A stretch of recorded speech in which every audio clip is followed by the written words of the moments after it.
voilà le noyer où les oies dorment pour la nuit pour ne pas se faire manger par le renard. Cette oie-ci souffre de cataracte. C'est un jar et il est attaqué plus par les autres. C'est pour ça que je l'enferme à part la nuit parce que les autres jars l'ont déjà mis en sang. C'est pour éviter ce problème. J'ai 2 autres jars et une oie.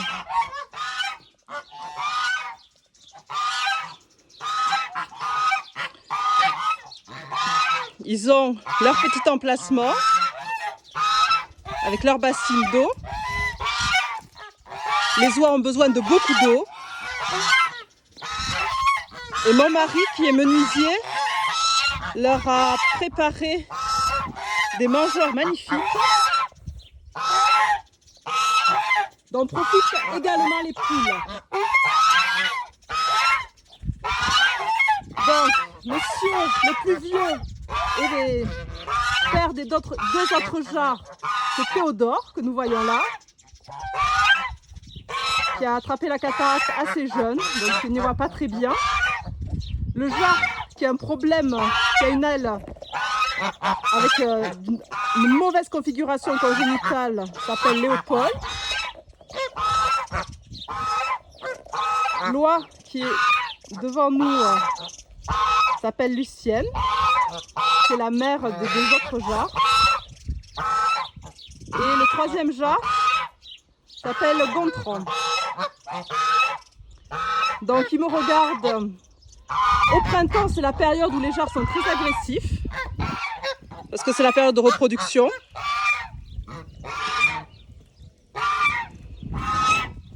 Voilà. Les oies ont besoin d'eau, de beaucoup d'eau. Donc ils se méfient un peu de moi, ils n'osaient pas approcher. Malgré que ça fait plus de 10 ans, enfin, je pense que les parents, ça fait 10 ans que je les ai au moins. On ne peut pas dire qu'ils soient vraiment apprivoisés, mais plutôt que nous cohabitons. Ils me mordent régulièrement, les jars. L'oie est très gentille. Et ils se méfient un peu de moi. Ils sont hyper protecteurs avec l'oie. Et ils sont hyper protecteurs avec leurs petits quand ils en ont. Ils sont à l'arbre de ce magnifique saule pleureur. Malheureusement, nous avons dû abattre les tuyas qui leur servaient également d'ombre parce qu'ils avaient attrapé une maladie. Maintenant, je vais vous amener voir le poulailler.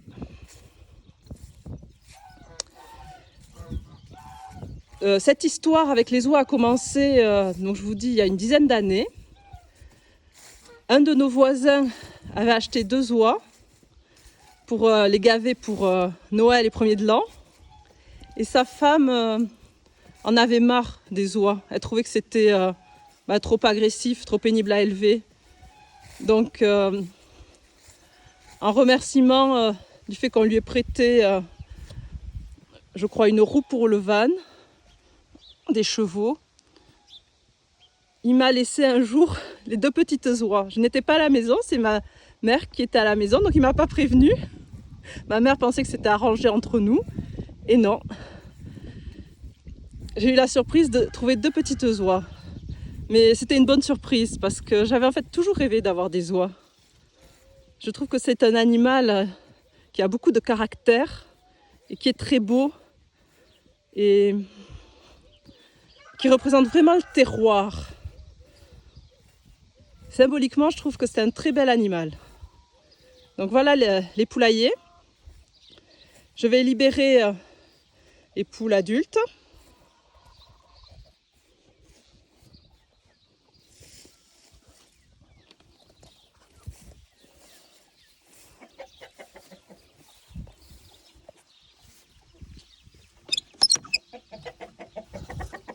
Alors voici Artémis, qui fait partie de ma série sur les mousquetaires. Elle, voilà, Porthos, c'est des coqs. La poule du milieu, c'est Griffe de Ronce. Elle vient de l'élevage volaille du sud-ouest Pierrepont. Donc elle vient de la série de noms qui vient du clan Je ne sais plus comment ça s'appelle, le clan des chats. Je ne sais pas si je dis bien le nom, c'est mon fils qui lit ça, c'est lui qui m'a trouvé les prénoms.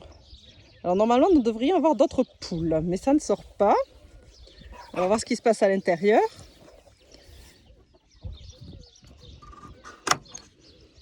Alors, voilà ce magnifique coq qui est mon dernier né de l'année dernière, c'est D'Artagnan. La poule du dessus, c'est Constance. Tout ça, c'est la même lignée, c'est pour ça qu'ils ont... c'est des poules qui sont nées chez moi. Les premières m'avaient été données 4 poussins par ma tante. Et c'est là que j'ai eu les premiers coqs, Athos et Porthos. Et ils ont eu des poussins chaque année en fait. Et donc tous ceux qui sont de la lignée des Trois Mousquetaires, enfin, qui ont des prénoms de la lignée des Trois Mousquetaires, enfin de la série des Trois Mousquetaires, c'est la même lignée en fait, mélangée avec les volailles qui viennent de l'élevage de Pierrepont. Donc la rousse vient de l'élevage de Pierrepont, race rousse. Alors, ils sont un petit peu intimidés par ma présence. Nous vivons en bonne entente. Après, les volailles n'attaquent pas. Nous avons peut-être des poules qui veulent couver en ce moment. Voilà. Nous avons ici Milady qui a envie de couver. Mais nous avons un conflit parce que je ne veux pas d'autres poussins. Je suis débordée de poulettes cette année, donc pas de poussins supplémentaires. Bon, ben, elle couve et je lui prends les œufs. Voilà, ça me fait un peu mal au cœur pour elle, mais j'arriverai pas à gérer une autre couvée, sachant que j'en ai déjà eu une cette année. Ça ferait trop pour moi. Donc j'ai un autre poulailler pour les poules adultes. Il y a 2 poules et un coq à l'intérieur. Donc est-ce qu'ils vont vouloir sortir? Ok, une petite poule rousse. Voilà, de l'élevage Pierrepont. Porthos. Tout à l'heure c'était Athos en fait, je me suis peut-être trompée. Et normalement nous avons une autre poule. Ah, la voilà qui se décide. Je pense que c'est feuille de lune, même si je la vois pas très bien. Voilà, de l'élevage Pierrepont.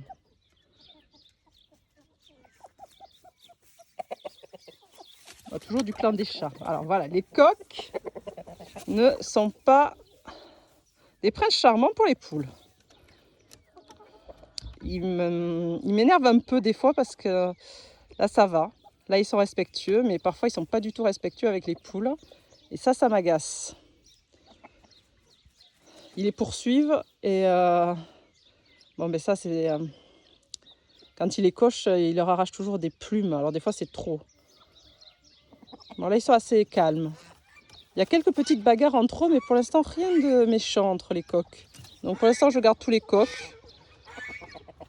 En espérant que voilà, qu'il n'y ait pas de blessés ni sur les poules ni sur les coqs. Ce sont des volailles que je ne mange pas parce que je peux pas tuer ce que j'ai élevé. Je m'y attache trop. Et si je les donne, j'ai trop peur que quelqu'un me les prenne pour les manger.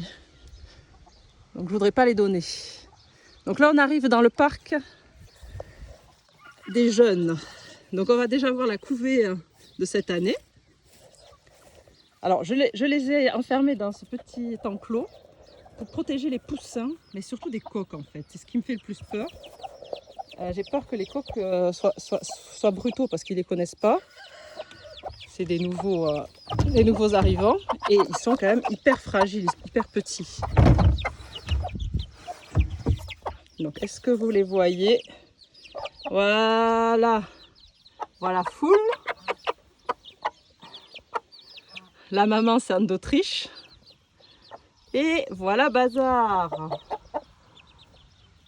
Alors Anne d'Autriche toujours pour les Trois Mousquetaires. Foule et Bazar ce sont des prénoms provisoires parce que je ne sais pas sexer les poulains, je ne sais pas si c'est des mâles ou des femelles. Et c'est un clin d'œil à Claude Ponty pour sa série de livres jeunesse qui est admirable avec les poussins Tromboline et Full Bazar. Donc voilà, celui qui est un peu plus jaune, je l'ai appelé Full. Et l'autre Bazar pour que ça fasse un couple. Ils ne se ressemblent pas, il y en a un qui est plus petit, la queue plus courte, plus dodu. Et l'autre qui est plus, une queue plus longue, qui grandit plus vite, qui est plus sombre. Ah voilà, on les voit bien là. Et ils attendent avec impatience la nourriture. Donc il va venir. Je vais essayer de les nourrir.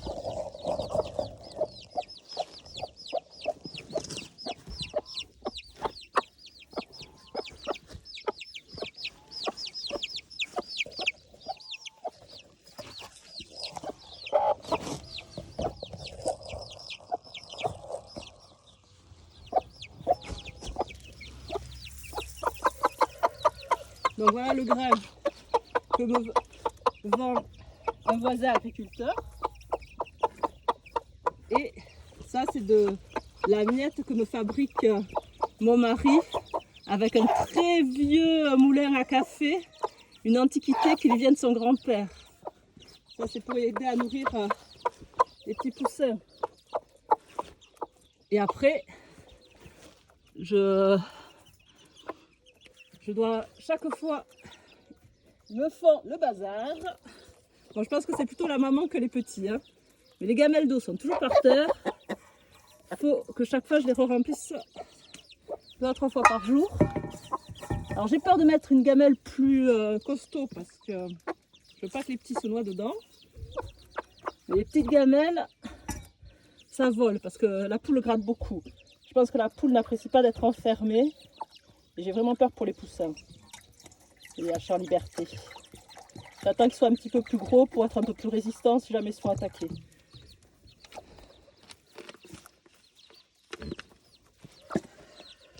Hop, voilà, je vais vous les montrer un peu mieux. Et voilà, on se régale.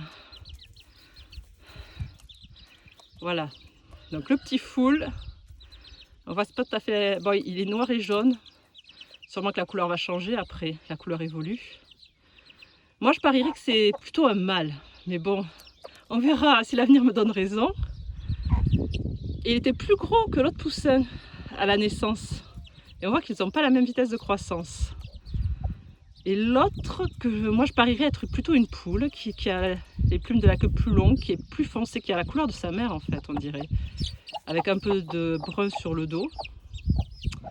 Moi je parierais plutôt pour une fille. Mais bon, vraiment je ne mettrai pas ma main à couper. Donc pour l'instant ils ont leur prénom de jeunesse. Avant d'être baptisés définitivement à l'âge adulte quand je verrai le sexe. Donc on va tranquillement les refermer. Et on va aller voir les adolescents.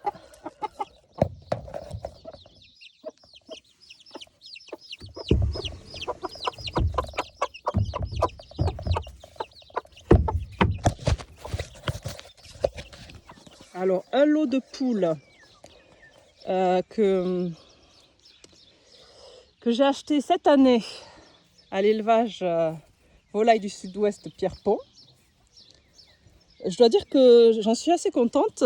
J'ai jamais eu de décès précoce en tout cas sur les poulettes que j'ai achetées à cet élevage. Alors ça me permet d'avoir que des poulettes, ce qui est quand même plus intéressant pour moi qui ne fait pas d'élevage, qui ne vend pas les poussins, parce que je ne sais pas quoi faire des coques et que je ne mange pas les coques, je ne peux pas.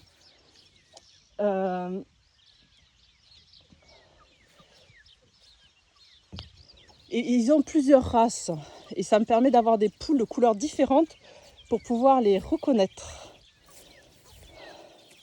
Donc à nouveau là pour les poules de Pierrepont, en ce moment je suis sur les noms qui viennent du clan des chats. Alors les voilà qui arrivent. Oh là là, ça a faim, ça a faim, ça a faim. Ça a faim. Alors voilà Plume de Givre. C'est une race, j'aurais dû réviser parce que je ne me souviens plus du nom de la race. Elles sont blanches avec une tache noire dans le cou et sur la queue. Voilà, de la même race.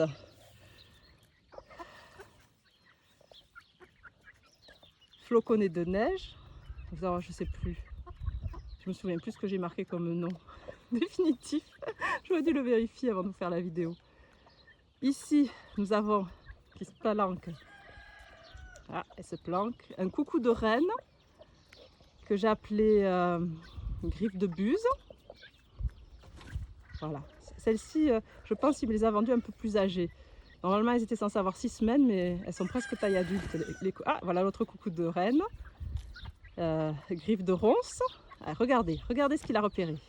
La miette des poussins. Ils sont fous de la miette des poussins. Et le problème, c'est qu'ils sont un peu lourds. Ils ont tendance à me la mettre par terre.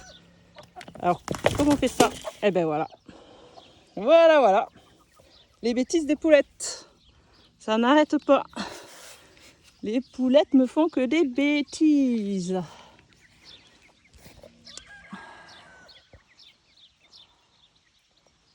Donc, la petite, celle qui devait être noire et qui est quand même noire et feu, je l'ai appelée noire de feu. Ah, voilà. Celle qui fait le plus de bêtises. Donc, griffe de rose. Voilà. Elle, toujours là, prête pour la bêtise. Donc, plume de givre. Floconnet, mais il y a un autre mot que j'avais mis dans le prénom, je ne m'en souviens plus. Et les petites grises. Et c'est pareil, je ne me souviens pas de la race. Je vous dirai la prochaine fois. Ah, voilà une qui arrive. Il y en a une qui est plus claire. Voilà. Ah, parce que j'ai choisi les prénoms avec mon fils, mais j'avoue que j'arrive pas encore à les retenir. Ils sont poétiques et assez longs. Alors, ils s'en foutent de la miette, mais normalement la miette c'est pour les tout petits poussins. Parce que mon mari passe du temps à faire la miette. Et il aimerait faire autre chose de sa vie. Ouais, je vais enlever avant qu'elles mangent tout. Elles ont là-bas du grain quand même, qu'elles sont grandes maintenant. Elles peuvent manger du grain entier. Hein.